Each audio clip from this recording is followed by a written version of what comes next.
All right, guys, so you may be wondering when is the best time for you to leave your lane. A lot of times that's going to be when there's an objective that you could potentially put some pressure on. Sometimes it's a power room, but more often than not, it's going to be how can you pressure a tower. And the best opportunities for you to actually pressure towers are going to be plays that you and your teammates set up to get kills on the enemy team's heroes while a catapult is on its way. So this is going to be, right after the 5-minute bounty rune. That's when the first catapult spawns at 5 minutes. It's going to take 30 or so seconds to walk to lane, and then if you can get a kill, somewhere along with that catapult, that kill can convert into tower damage. And if you guys have a good pushing team and you've got something to help tank the tower, maybe you guys can even finish off that tower at 5 or 6 minutes. If that's not the case, and maybe your team is a little bit more of a slower team and you want to sit back and maybe have a 10-minute laning phase rather than a 5-minute laning phase, you can just sit back and wait for that 10-minute bounty rune along with that 10-minute catapult and look to make a play then where everybody is going to, most likely have ultimates, right? If you're a strong level 6 team, you want to grab the tome before you make that big smoke gank on the mid tower. But the idea is that you make these plays with your catapults. That way the kills that you get from, smoke ganking their mid laner actually leads to an objective for your team, which will lead to more map control and, just more resources for your team to farm and less for the enemy.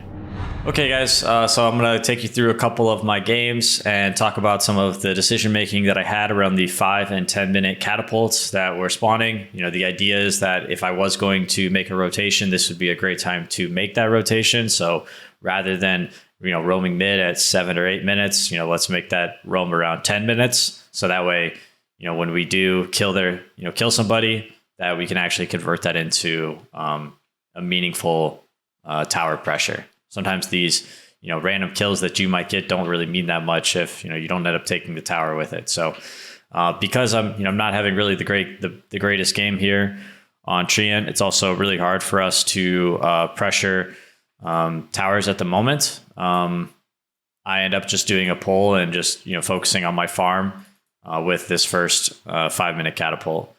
I then sort of realized that our catapult is still alive top, and this is the only lane that I could see us pressuring. I don't think that we can deal with this Axe who's wave cutting, and I don't think that we're going to be pushing the mid tower.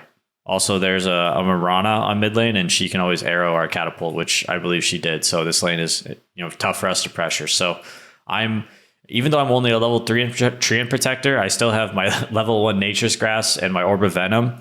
So what I can do is come up here and just apply pressure in some degree and force rotations, because Mirana basically has to port, because if she doesn't, we're going to take the tower just because we have the catapult with us. And this is a play where the enemy team may not have to react with such numbers if the catapult wasn't alive, because maybe we'd get a kill or two, but if we're not taking the tower, they're just going to port back up there after we respawn. Our spells are going to be on cooldown. Maybe we'll be low HP, maybe we'll be low mana, and we won't be able to, contest them. So we'd have to wait for the next tower. But as you can see, we're getting tons of tower damage here, and we're also just killing the opponents. Finally, our catapult does go down, and we take a couple of deaths. But look at the rotations that happened here.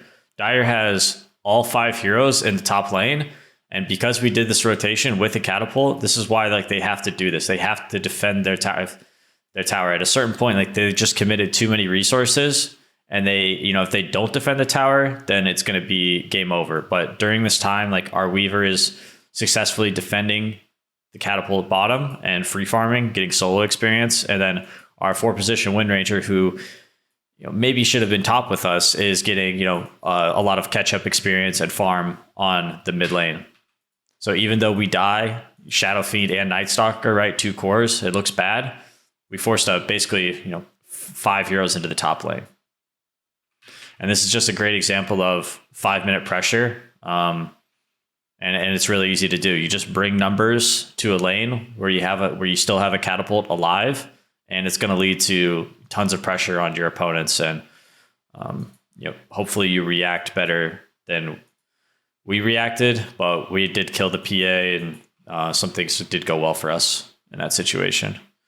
Yeah, guys, so making these rotations around the catapults is going to lead to a lot of unexpected pressure on your opponents, and especially in the lower MMRs. I mean, the games that we're watching, these are, top Immortal games, but in lower MMRs, I think it's very likely and probably almost certain that the enemy team is not going to know exactly how to react. They're probably not going to bring numbers because the other person doesn't want to leave the lane that they're free farming.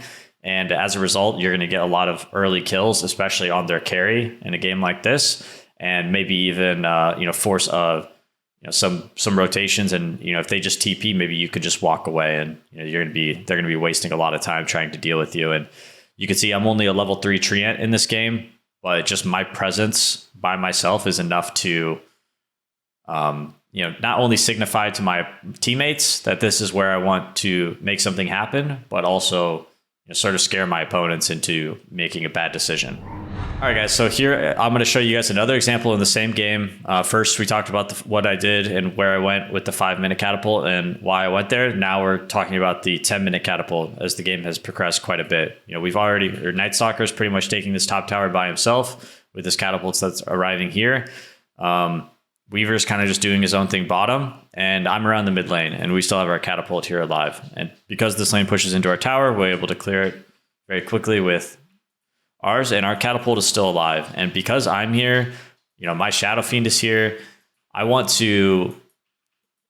think Puck can solo defend against the two of us plus a catapult. Maybe he can pull the wave, but at the very least, we're going to get a lot of tower damage here. So I chose to focus my energy on just playing around mid and threatening this puck. And you can see here our Wind Ranger makes a great play and flanks on the puck and ends up with the Blink Shadow Fiend getting the kill on the puck, which is pretty great. But you can see why this kill is so great. This kill wouldn't matter as much if the catapult wasn't behind us hitting the tower. So as a result, we get this kill on puck, our Night Stalker starts walking mid, our catapult's still alive, we force a glyph, and here we are just tanking the tower with tree armor, and just holding out for this catapult. And you can see all of the enemy team's rotations as they're forced to, find a way to deal with us.